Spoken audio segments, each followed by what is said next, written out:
YTN 뉴스 FM 슬기로운 라디오 생활. 안녕하세요. 아나운서 최영진입니다. 코로나19 신규 확진자가 1,046명 추가되면서 사흘 만에 다시 1,000명을 넘었습니다. 서울 동부구치소에서 233명의 집단 감염이 발생한 영향이 큰 건데요. 국가관리시설인 서울 동부구치소는 현재까지 전체 수감자의 3분의 1인 748명이 확진됐습니다. 정부가 국민들에게 철저한 방역을 강조해왔는데 국가관리시설에서 집단 감염이 발생했군요. 법무부가 초기 대처에 실패해 사태를 키웠다는 비판도 나오고 있습니다. 자, 최근 포털사이트 실시간 검색어에 계속 오르고 있는 단어가 있죠. 바로 변종 바이러스인데요. 국내에서도 최근 영국발 변종 바이러스가 발견돼 방역당국이 바짝 긴장하고 있습니다. 기존 바이러스 대비 전파력이 최대 70% 더 큰 것으로 보고 있는데요. 더욱 철저한 검역이 필요해 보입니다. 자, 1부는 이슈 인터뷰 시간입니다. 최근 자동차 시장을 들썩이게 만든 소식이 있었죠. 바로 애플카의 출시 전망인데요. 애플카에 대한 정보와 우리 자동차 시장에 미칠 영향에 대해 이야기 나눠보겠습니다. 자, 2부는 도시의 에너지에 대해 알아보는 이제는 에너지 자립시대의 시간입니다. 도시에서 매일 사용하는 에너지, 과연 어디서 오는 걸까요? 관련 내용 살펴보죠. YTN 뉴스 FM 슬기로운 라디오 생활 지금 바로 출발합니다. 네, 1부는 생활 속 이슈들을 속속들이 들어보는 이슈 인터뷰 시간입니다. 이번 주 IT 업계는 물론 자동차 업계까지 떠들썩하게 만든 소식이 있습니다. 바로 애플카의 출시 전망인데요. 개인용 PC나 스마트폰 제조업체인 애플에서 무슨 자동차를 만들어 하시는 분들도 계실 것 같은데 그래서 더욱더 큰 관심을 받고 있습니다. 하지만 출시 전엔 제품을 공개하지 않은 애플의 특성 때문에 자동차 역시 확실한 게 없는 상황인데요.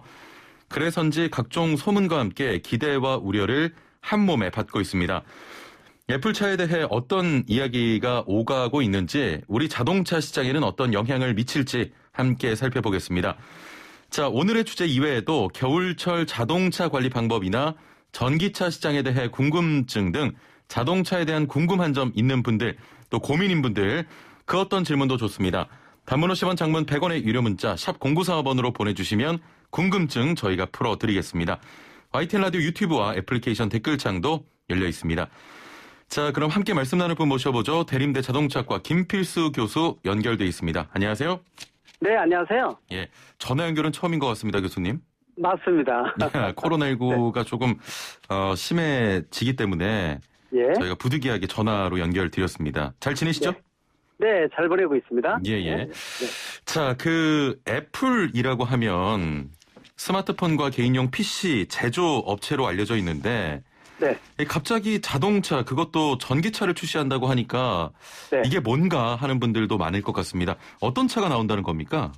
우리가 이 애플 하게 되면은 우리가 스마트폰 어떻게 보면은 인류 역사상 가장 혁명적인 제품 중에 하나가 스마트폰 아닙니까? 예. 이걸 시작한 것이 바로 애플인데 그다음 이 휴대폰 다음 이 버전으로 발표한 것이 이 애플카 이렇게 보시면 될 것 같아요. 다시 말하면 이제 그 다음에는 차라는 개념, 모빌리티 개념으로 확장된다 이렇게 보시면 좋을 것 같은데 이번에 발표한 것이 이제 2024년에 이 자율주행이 가능한 전기차를 자체적으로 내놓겠다 이렇게 발표했는데 이게 시사하는 게 상당히 큰 것이 자동차 제작사가 아니거든요. 그렇죠. 또 이 자율주행이 된다는 이 전기차라는 부분들이기 때문에 특히 자동차 제작사가 아닌 데에서 자동차를 만들어서 내놓겠다라는 것은 굉장히 파란을 많이 일으킬 수 있는 부분들이고 다른 글로벌 기업들도 이제는 모빌리티의 개념이 이제는 기존의 130년 역사의 자동차 제작사가 아니대라는 신호를 준 시작점이라고 볼 수가 있기 때문에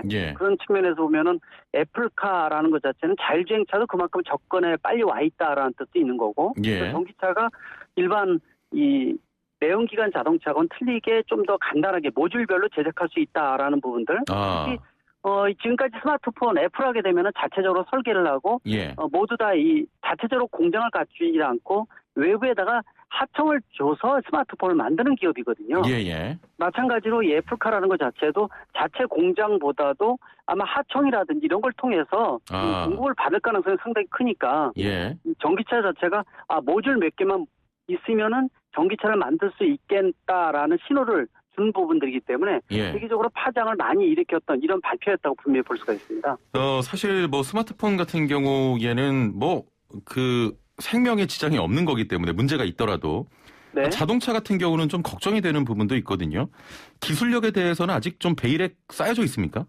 고민은 좀 됩니다. 예. 2014년에 타이탄 프로젝트라는 개념으로 이미 시작을 했습니다. 그때 이 자동차 사업부가 출범을 하면서 예. 6년 만에 지금 그림이 수면 위로 올라왔다 이렇게 보고 있는 건데 말씀하신 대로 전기차가 아직 완벽하지는 못합니다. 예. 이 전기차의 가격의 40%를 차지하는 게 배터리라고 볼 수가 있는데 그렇죠. 뭐 아시겠지만 올해도 이 코나 전기차도 14건의 화재가 생겼었고 또 테슬라 모델 X 같은 경우에도 국내에서 화재가 생기면서 탑승자가 한 명이 사망한 사고도 있었지 않습니까? 예. 그리고 해외에서도 이 전기차의 배터리 쪽에 대한 화재가 종종 이 발생을 지금 하고 있는데 예. 이런 것들은 이 전기차의 40% 차지하는 사람의 심장이라고 볼 수 있는 배터리 자체가 완벽하지 못하다는 뜻입니다. 예. 지금 쓰고 있는 리튬이온 또는 리튬이온 폴리머 배터리 자체가 에너지 밀도라든지 각종 측면에서 최고의 우수한 배터리지만은 또 이 가장 큰 단점이 바로 열이 많다는 겁니다. 그렇죠. 즉 압력이라든지 또는 충격을 받게 되면은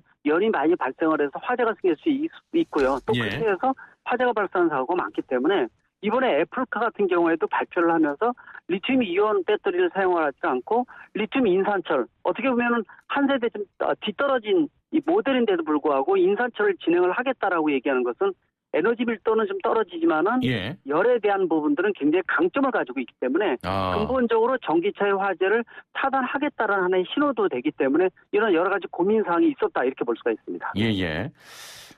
그러면 애플은 자동차 사업 준비를 한 2014년부터 해온 겁니까? 그렇습니다. 2014년에 예. 공식적으로 사업부가 출범을 해서요.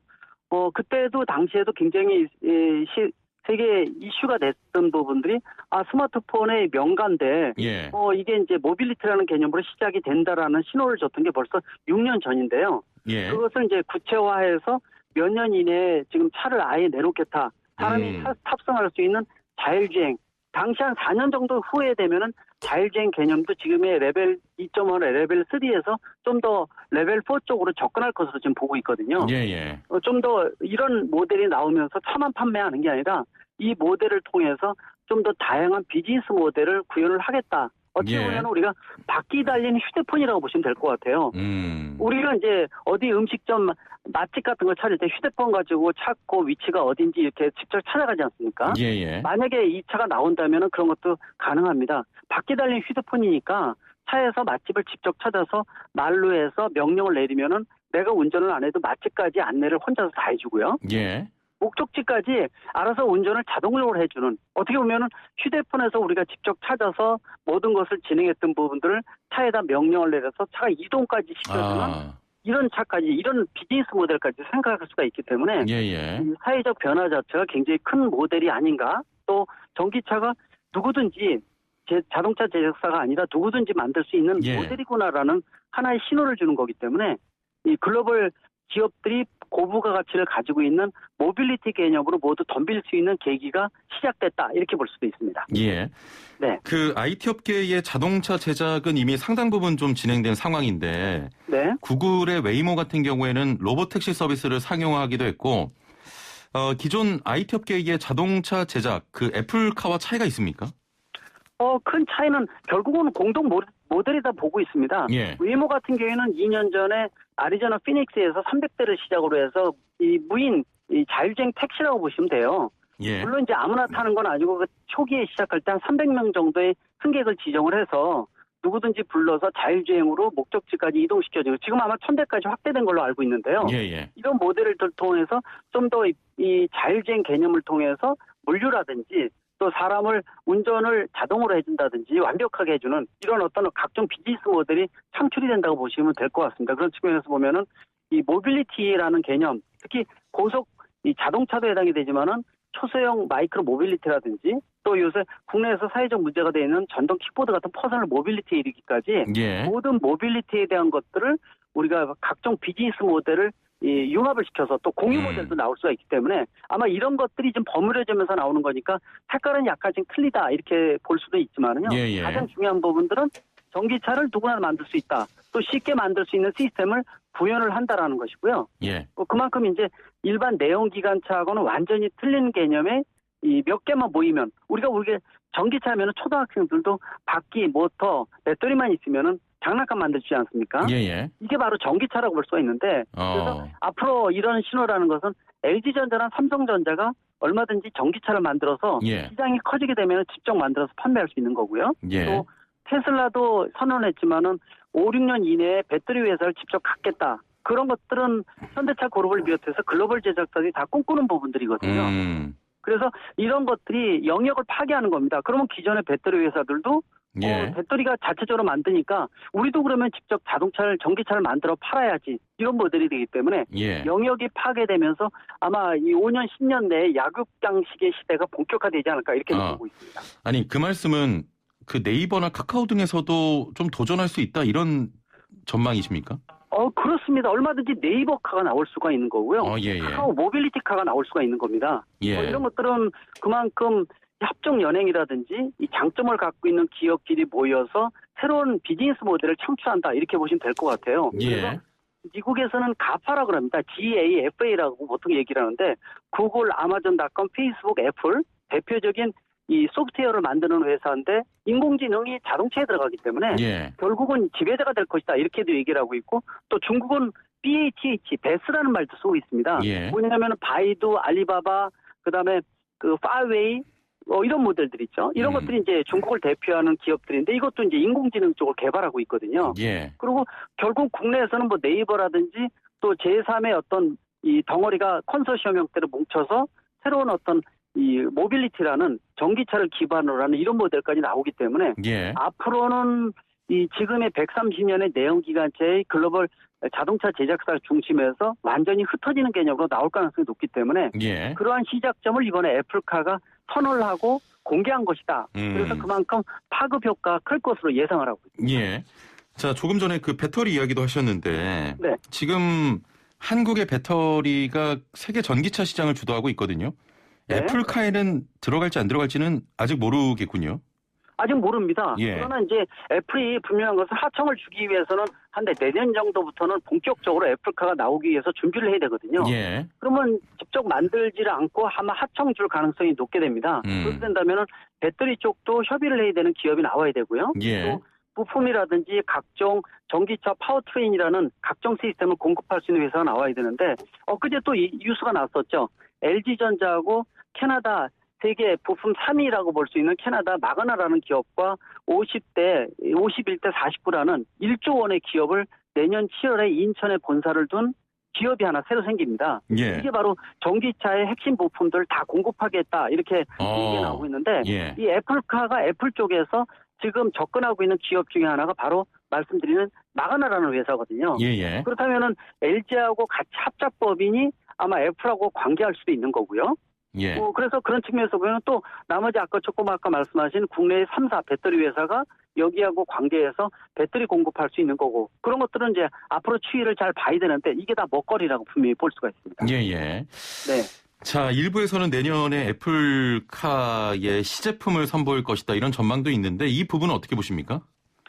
얼마든지 가능하다고 보고 있습니다. 예. 지금 나오는 거 모델 자체가 갑작스럽게 하늘에서 뚝 떨어지는 부분들은 아니고요. 예. 어느 정도 개발이 되면서 본격화되고 특히 이제 항상 제도 말씀드렸지만 내년 중반 정도 되면은 전기차 전용 플랫폼을 통해서 바닥에 배터리하고 모터를 깔는 가장 완성도 좋은 전기차가 굉장히 많이 쏟아진다고 말씀드려서 예. 전기차의 중흥기의 시작이다라는 게 내년 중반이거든요. 그리고 정부에서도 보조금에 대한 것들이 그렇게 많이 줄어들지 않았습니다. 그래서 글로벌 시장에서 대한민국에서 주는 보조금이 굉장히 높은 국가에 속하는데 내년 중반 정도 되면은 타결할 수 있는 전기차가 수입 전기차까지 10가지가 넘어갑니다. 예. 이런 것들은 향후 얼마든지 다양한 이 소비자가 택일할 수 있는 전기차 또 다양한 비즈니스 모델까지 마주친다는 뜻이기 때문에 이게 자동차 제작사만 해당되는 게 아니라 이 비자동차 제작사도 해당이 된다 이렇게 보고 있으시면 좋을 것 같아요. 그런 측면에서 국내 모든 굴제 그룹들이 이 모빌리티 자동차 쪽으로 접근해가는 거 아마 다 아실 겁니다. 그만큼 모든 먹거리가 이 모빌리티라는 개념으로 접근해가고 있다. 이 속에서 소비자들이 택일하고 또 선택의 폭을 넓게 한다는 것은 상당히 중요한 먹거리가 아닌가 이렇게도 좀 보고 있습니다. 예. 네. 자, 지금 자율주행차가 이제 가시화되면서 네. 여러 또 법률 제도적인 부분도 필요할 것 같은데 네. 1971번님께서 자동 운행이면 운전면허 없이도 운행된다는 뜻인가요? 하시면서 추억의 영화죠. 키트처럼 된다는 건가? 이런 문자를 또 주셨거든요. 굉장히 재밌는 겁니다. 예. 이게 이제 꿈의 어떻게 자동차라고 볼 수가 있습니다. 이게 이 자율주행차는 레벨 0부터 5까지 6단계가 있는데 예. 자율주행이라는 개념은 레벨 4부터 해당이 됩니다. 예. 레벨 4나 5 마지막 단계가 지금 말씀하신 대로 그때는 이제 운전면허 필요 없죠. 그리고 혹시라도 접촉사고가 생기게 되면 차에다가 책임을 물을 수 있는 보험도 나올 수가 있습니다. 예. 그리고 가장 중요한 것이 또 이러한 자율주행차가 나오게 되면 여기다 인공지능이 들어가는데 문제는 인공지능이라는 게 문명의 이기로서 시스템이 개발된 거지만은 혹시라도 이 사고가 생겼을 때 또 이 인공지능이라는 것 자체가 잘못 쓰게 되면은 굉장히 이 인류를 멸망시킬 수 있는 요소도 될 수 있다. 이런 얘기도 지금 나오고 있거든요. 그런 측면에서 인공지능을 어떻게 쓰느냐도 굉장히 중요한 관건으로 보고 있는데요. 이 아마 꿈이라고 보고 있지만은 분명히 이 레벨 4 이상의 자동차 시스템이 구현이 되면서 완벽하게 자율주행해주는 또 이 자율주행 전용 고속도로에서 이 트레일러 10대가 붙어서 분지 분해해서 자율주행해주는 사람이 운전자가 타질 않고 물류를 이동시켜주는 이런 시스템도 아마 구현될 것이기 때문에 이런 것들이 미래의 어떤 새로운 그림을 그려준다고 볼 수가 있습니다. 알겠습니다. 그 스마트폰 사업에서 애플의 경쟁사인 삼성 이 전기차 시장에 참여할 계획은 없습니까? 가능성 충분히 있습니다. 이미 6년 전에 삼성전자에서도 전장 사업부가 출범을 해서 본격화시키고 있거든요. 그리고 합종 연행을 통해서 세계적인 기업의 투자를 통해서 인수합병도 지금 진행되는 거 많이 아실 겁니다. 그리고 삼성 SDI라고 세계 4위의 배터리 회사, 세계 최고 수준의 배터리 회사도 가지고 있고 또 스마트폰, 가전제품, 또 이 반도체라든지 각종 시스템을 다 구현해 주는 게 삼성그룹이기 때문에 얼마든지 시장이 지금의 한 전기차 전 세계 자동차 9천만 대 시장에서 지금은 3,400만 대뿐이 안 되지만은 1,000만 대, 2,000만 대로 넘어가게 되면은 시장이 커지게 되면은 언제든지 부품이나 배터리만 공급하는 게 아니라 직접 전기차를 만들 수가 있기 때문에 삼성도 얼마든지 전기차 만들 수가 있고 LG도 마찬가지라 볼 수가 있으니까 이런 기회는 추후에 시장이 형성되면 나올 것으로 보고 있고 지금은 굳이 그런 것들 수면 위로 올려서 적을 만들 필요는 없거든요. 그만큼 그렇군요. 세계적으로 모든 기업들이 눈치를 보고 상황을 보고 있다 이렇게 보시면 될 것 같습니다. 언제든 뛰어들 수 있다. 네. 자, 자동차 상담 받겠습니다. 단문 50원, 장문 100원의 유료 문자 샵 0945번으로 자동차 관련해서 고민 있거나 궁금한 점 있으시면 지금 바로 보내주시길 바랍니다. 저희가 바로 해결해 드리겠습니다. 자, 교수님 상담을 좀 이어가 볼게요. 네. 3941번님. 저는 19년식 올류 투싼 디젤입니다. 이번 달에 계기판에 요소수 이상으로 점검을 받으세요라는 경고가 떠서 정비소에 가니까 배터리 부족으로 이런 현상이 나오니까 블랙박스를 주차 시에는 시스템을 오프시키라고 합니다. 이 맞는 말입니까?라고 하셨네요. 가능성이 있는 얘기입니다. 물론 이제 앞에 계기판에 요소수 부족하면 부족하다고 뜨기 때문에 요소수 보충을 해주면 됩니다. 요새는 그 SCR이라고 질소산화물 저감 장치 최고급 시스템이 탑재되는 것이 거의 의무화되어 가고 있는데요. 그래서 주유소 가게 되면은 주유구를 뚜껑을 열면 두 개가 있지 않습니까? 하나는 디젤이면 디젤 주유구가 있고 또 하나 옆에 있는 것이 바로 요소수를 넣는 구멍인데 여기다가 부족한 게 계기판에 뜨면은 얼마든지 보충하시면 되는데 그럼 보충하면은 계기판에 이 보충했다는 뜻으로 이 지워집니다 자동적으로요. 근데 지금 말씀하신 대로 이 배터리 기능이 떨어진다는 얘기는 이 배터리의 전기 에너지에 대한 부분들이 있기 때문에 충분히 가능성이 있는 것이 요새 영상 블랙박스 자체가 야간에도 주차 시에도 영상을 찍기 때문에 이 전기 소모가 좀 있습니다. 근데 예전에 비해서 굉장히 많이 좋아졌는데 그러나 옛날 모델 쓰시는 분들 같은 경우에는 주차를 시켜놓고 이 영상 블랙박스에서 쓰는 전기 에너지가 상당히 커서 방전되는 경우가 있습니다. 시동이 안 걸릴 수도 있거든요. 또 배터리에 대한 부분들을 각종 시스템에다 정복을 해주는데 이게 원만치 못할 수도 있기 때문에 한번 이 내가 쓰는 영상 블랙박스가 오래된 옛날 것이다 그러면은 야간에 주차를 할 때는 아예 빼놓는 것도 하나의 방법이고요. 새로운 걸 교체한다든지 그런 걸 통해서 배터리의 방전을 좀 어느 정도 방지해 주는 것도 굉장히 중요한 부분들이니까 한번 그쪽에서 자문한 대로 한번 해보시면은 아마 현상에 대해서 확실하게 나오지 않을까 이렇게 보고 있습니다. 알겠습니다. 네. 2479번님, 친척이 타던 차를 싸게 받게 돼서 기존에 있던 조기 폐차 대상 차량을 조기에 폐차하려고 하는데요. 지금도 가능한가요? 2005년식 스포티지입니다. 조기 폐차하면 보조금 받을 수 있는 거죠?라고 하셨네요. 보조금 나올 수가 있습니다. 예. 그래서 지금 실태가 왜냐하면 보조금이라는 것이 항상 1년 내내 있는 건 아니거든요. 보조금이 소진되게 되면은 그게 혜택이 없어지니까 한번 그거를 지금 현 시점에서 어디 지역에서 이 디젤 노후된 디젤차를 폐차할 때 보조금이 나오는 것들을 한번 확인해 보시게 좋을 것 같아요. 왜냐하면은 예. 말씀드린 대로 갖고 있는 금액이 소진되게 되면은 해당이 안 되기 때문에 그걸 한번 확인하시는 것이 가장 중요하다고 보고 있습니다. 예.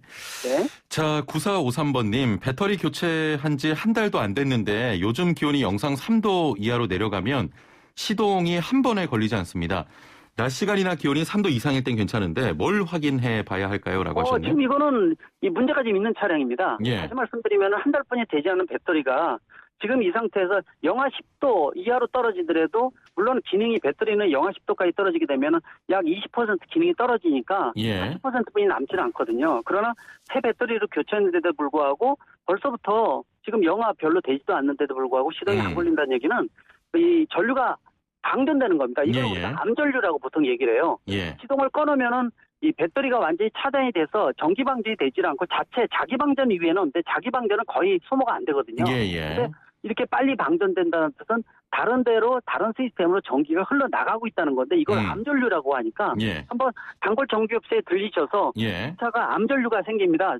전류가 방전됩니다. 그러면 이 기기를 포터블 장비를 끼워가지고 예, 어디서 예. 방전되는지를 찾을 수가 있어요. 예, 그거를 알겠습니다. 찾지 않으면은요, 예. 새 배터리를 교체하시더라도 계속 같은 문제가 발생을 하니까 분명히 조치를 해야 된다고 보고 있습니다. 예, 정비업소를 좀 가보셔야겠네요. 네. 자, 오늘 말씀 여기까지 듣겠습니다. 감사합니다. 네, 고맙습니다. 네, 지금까지 대림대 자동차과 김필수 교수와 함께했습니다.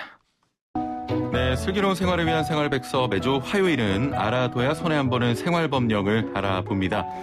생활 속 각종 분쟁들 법을 알면 답이 보입니다. 오늘 함께할 법제처의 김유미 사무관 연결돼 있습니다. 안녕하세요.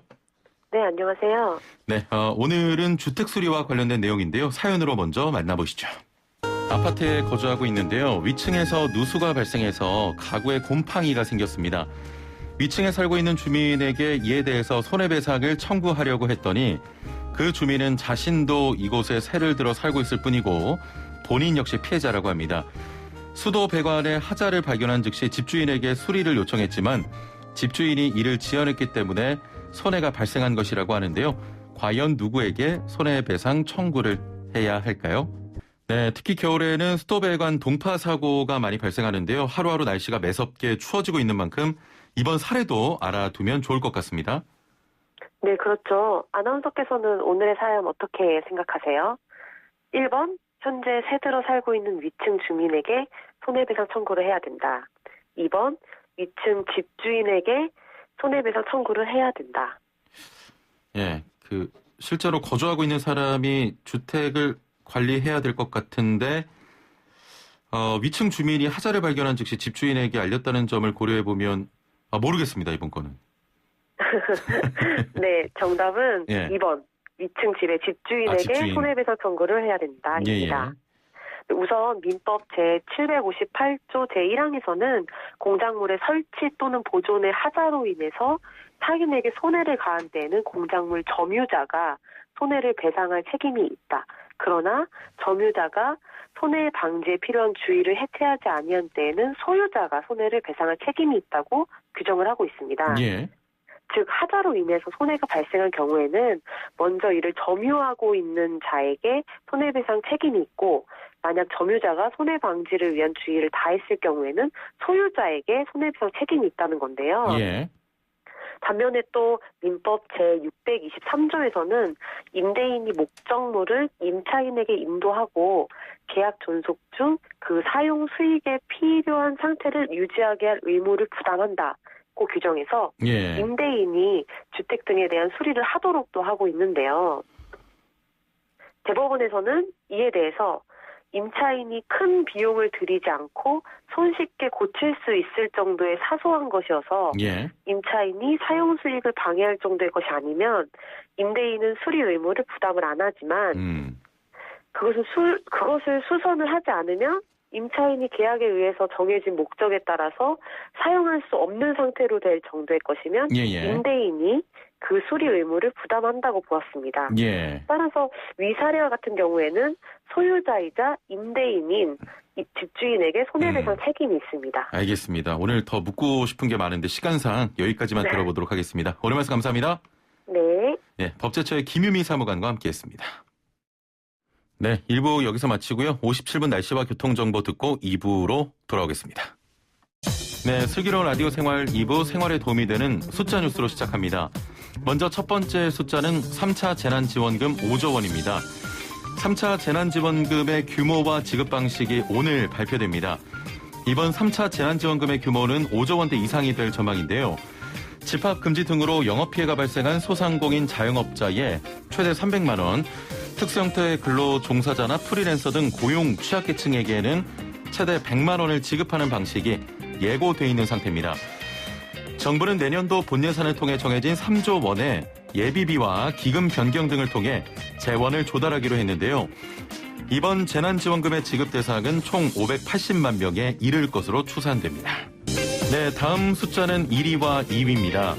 어제 발표된 뉴스죠. 배달앱 분야 1, 2위인 배민, 배달의 민족과 요기요의 인수합병 소식입니다.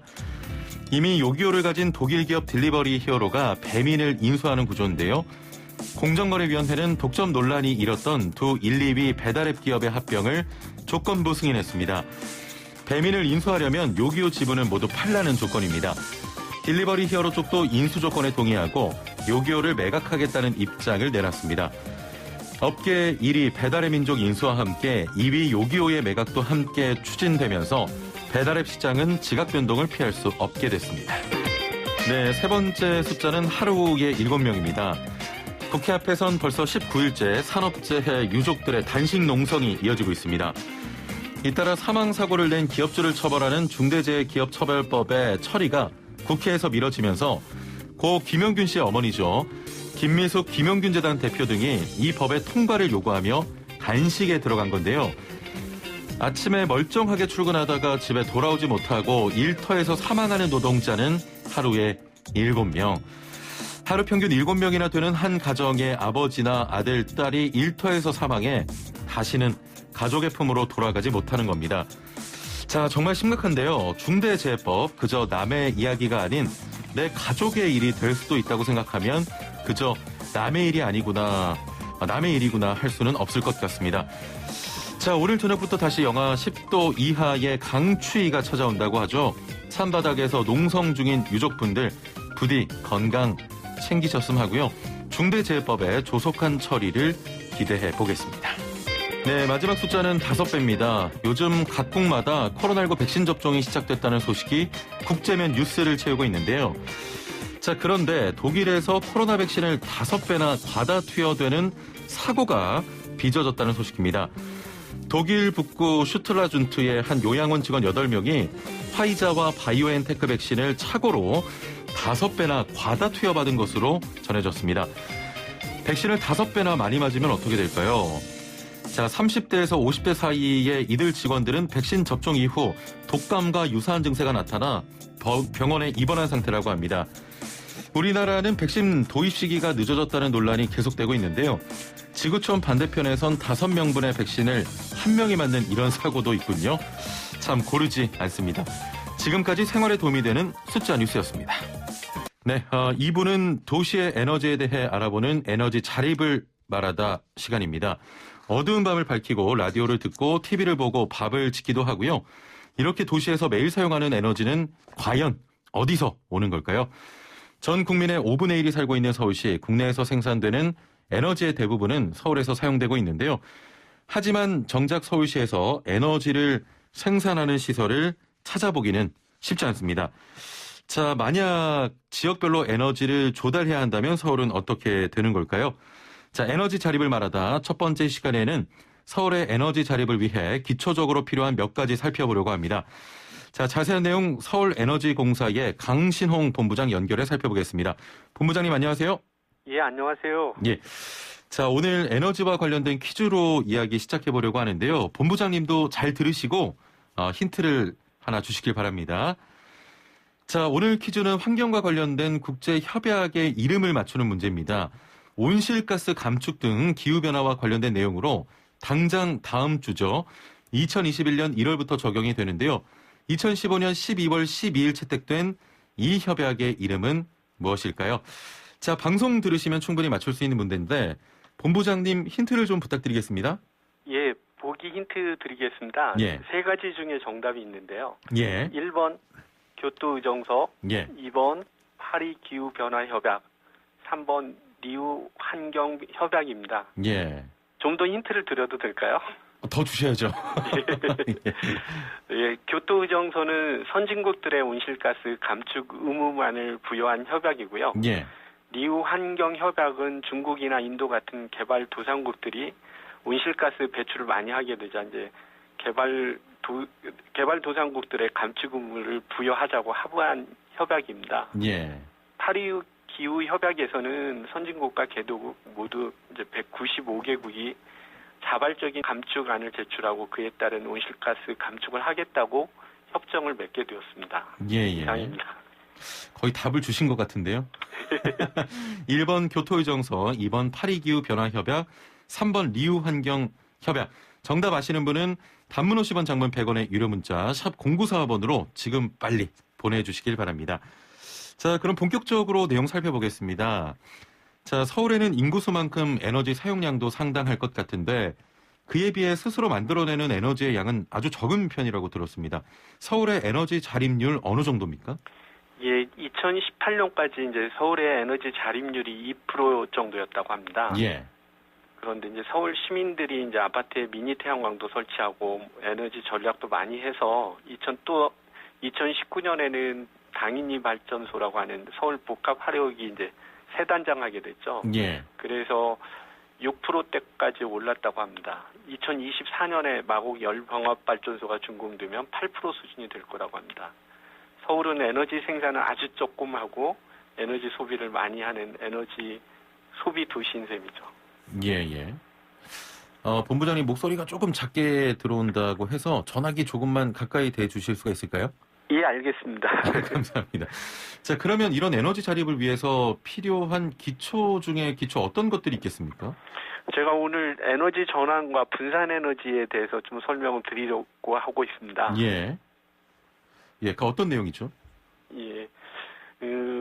에너지 전환이란 이제 우리가 흔히 알고 있는 석탄이나 석유와 같은 화석 에너지를 태양광이나 풍력, 수력, 지열 같은 재생 에너지와 연료 전지나 수소 에너지 같은 신에너지로 바꿔서 사용한다는 의미입니다. 예. 에너지 전환이 왜 필요한지는 기후변화이기 때문이죠. 땅속에 석탄이나 석유, 천연가스로 약 수억 년에서 수백만 년간 묶여있던 화석 연료가 그 산업혁명 이후 자동차 연료나 산업용 연료, 난방 연료로 사용되면 온실가스가 증가하고 있고 예. 기온이 점점 상승하면서 기후위기를 일으키고 있습니다. 이러한 기후위기와 악순환을 막기 위하여 전 세계는 자발적으로 온실가스 감축을 하겠다는 파리협정을 체결하기에 이르렀습니다. 예. 우리는 파리협정을 이행하기 위해 우리 스스로 정한 온실가스 감축 약속과 탄소 중립 전략을 이행하여야 합니다. 그러기 위해서는 더 이상의 화석 연료 사용은 지양해야 하며 보다 깨끗하고 안전한 에너지를 사용할 수 있도록 하여야 합니다. 예. 태양광이나 풍력 같은 신재생 에너지를 확대 보급해야 하는 이유가 여기에 있습니다. 예, 에너지 전환이 필요하다. 예. 자, 근데 가장 좋은 방법은 물론 에너지를 안 쓰는 방법이겠지만 현대 사회에서 에너지를 사용하지 않고 또 살아갈 수는 없지 않겠습니까? 환경과 에너지 모두를 위한 게 신재생 에너지라는 건데 그럼 나머지 하나, 이 분산 에너지는 뭡니까? 예. 오늘 이제 설명하는 게 이제 그 용어들이 좀 복잡할 수가 있는데요. 과학 시간 같습니다. 예. 분산 에너지는 에너지를 사용하는 이제 사용자나 수요지 인근에 위치한 에너지 공급 설비를 말합니다. 발전소 같은 걸 이야기하죠. 예. 근데 분산 에너지를 이해하려면 신재생 에너지의 특성이 무엇이고 우리나라 전력 상황에서 어떤 문제가 있는지를 살펴보아야 할 것입니다. 그래서 간단히 설명을 드리자면은요. 우리나라 전력 생산 방식이 이제 수도권이나 대도시에 멀리 떨어져 있는 원격제 이제 대규모 화력 발전소나 원자력 발전소가 있죠. 예. 여기서 전기를 생산하고 이제 먼 거리 송전을 통해서 소비지 이제 수도권이나 대도시로 보내는 이제 전국 단일 전력망으로 구성되어 있습니다. 예. 중앙 집중형 전력망이라고 이야기하죠. 그래서 전국이 하나의 단일 개통망으로 되어 있게 이제 전력망이 이상이 생기면 전국이 다 정전 상태가 되게 됩니다. 그래서 이제 전력 예비율을 보통 전기 피크 타임 시보다 15% 이상 유지해야 됩니다. 예. 그래서 결국은 15% 이상 전기가 낭비되는 셈이죠. 그렇군요. 여기에서 이제 원거리 송전에서 발생되는 이제 송전 손실 또한 10% 이상 이르는 걸로 알려져 있습니다. 예. 그래서 그런 문제도 있고요. 또한 이제 원격지의 대규모 발전소에서 원자력이나 석탄, 천연가스 같은 이제 화석 에너지를 태워서 얻은 열로 수증기를 만들고 이 이제 수증기가 증기 터빈을 돌려서 전기를 생산하게 되는데요. 이때 에너지 효율이 약 40%에서 50% 정도입니다. 예. 그래서 남은 50% 이상의 열 에너지는 모두 폐열로 이제 강이나 바다에 버려지게 되는 겁니다. 그래서 이제 발전소가 바닷가나 이제 큰 강가에 주로 위치하게 됩니다. 예. 이렇게 이제 발생하는 에너지 손실을 최소화하는 문제가 있습니다. 그래서 원격지 대규모 발전 시설에서 오는 송전 손실도 줄이고 예. 발전 과정에서 나오는 열을 난방과 냉방에 사용하는 열 병합 발전소를 도시 인근에 설치해서 에너지 효율을 높이는 것이 이제 분산 에너지의 주요한 목적이 되겠습니다. 예. 분산 에너지 말 그대로 필요한 곳곳에 도시에 분산해서 에너지 발전소를 만드는 것 같은데 예. 이 분산 에너지와 신재생 에너지는 어떤 관계에 있습니까? 그 분산 에너지가 꼭 필요한 이유가 신재생 에너지 때문입니다. 예. 신재생 에너지는 간헐적 발전의 특성이 있습니다. 이제 간헐적 발전이라고 하면은 이제 그 바람이 불 때나 태양광이 있을 때만 발전을 하게 되는 거죠. 예. 그래서 이 간헐적 특성이 우리가 사용하는 전기에 많은 영향을 끼치게 됩니다. 간단히 설명을 좀 드리자면은요, 우리가 사용하는 전기는 1초에 이제 플러스 마이너스 전기가 60사이클로 바뀌는 주파수가 60Hz 전기를 사용하고 있습니다. 예. 미국도 60Hz고요. 유럽은 한 50Hz 전기를 대부분 사용합니다. 그래서 이 주파수가 일정하지 않으면 전기기구가 고장이 나거나 작동을 하지 않습니다. 그래서 우리가 사용하는 전기의 주파수를 60Hz로 일정하게 유지해야 하는 문제가 있고요. 예. 일반적으로 이제 우리나라 전기 현실에서 보면은 24시간 운영되는 원자력 발전과 이제 석탄 발전이 기저 발전이라고 해서 주파수를 60Hz로 일정하게 유지하는 역할을 하게 됩니다. 그런데 이제 전기 부하가 증가하게 되면 주파수와 전압이 이제 떨어지게 되는 거죠. 그렇게 되면 이제 양수 발전이나 가스 발전기를 돌려서 주파수를 조절해서 60Hz로 유지하는 역할을 하게 됩니다. 이런 기능을 이제 첨두 부하 발전이라고 합니다. 예. 근데 이제 태양광이나 풍력은 뭐 햇빛이 구름에 가려지거나 바람이 불지 않을 때는 전기가 생산되지 않죠. 그렇죠. 그래서 이제 재생에너지가 많을수록 이 전력망에 이제 불안해지게 되는 겁니다. 예. 그래서 이제 단일 이제 중앙 집중형 전력망에서는 우리나라와 같은 이제 전력망에서는 보통 이제 15% 이상의 전력 예비율이 필요하게 됩니다.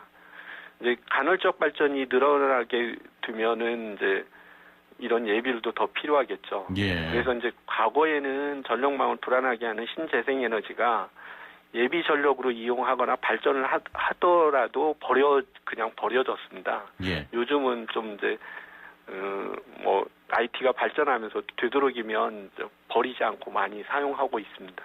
예.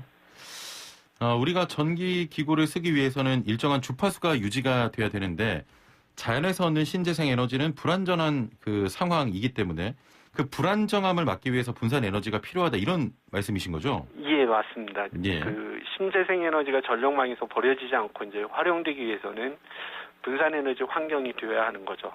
예. 그러니까 지역 단위로 전력망을 구축해서 지역에서 발생한 전기는 지역에서 먼저 사용하고 모자란 전기만 한전이나 이제 상위의 개통망에 요구해서 받게 되는 것입니다. 예.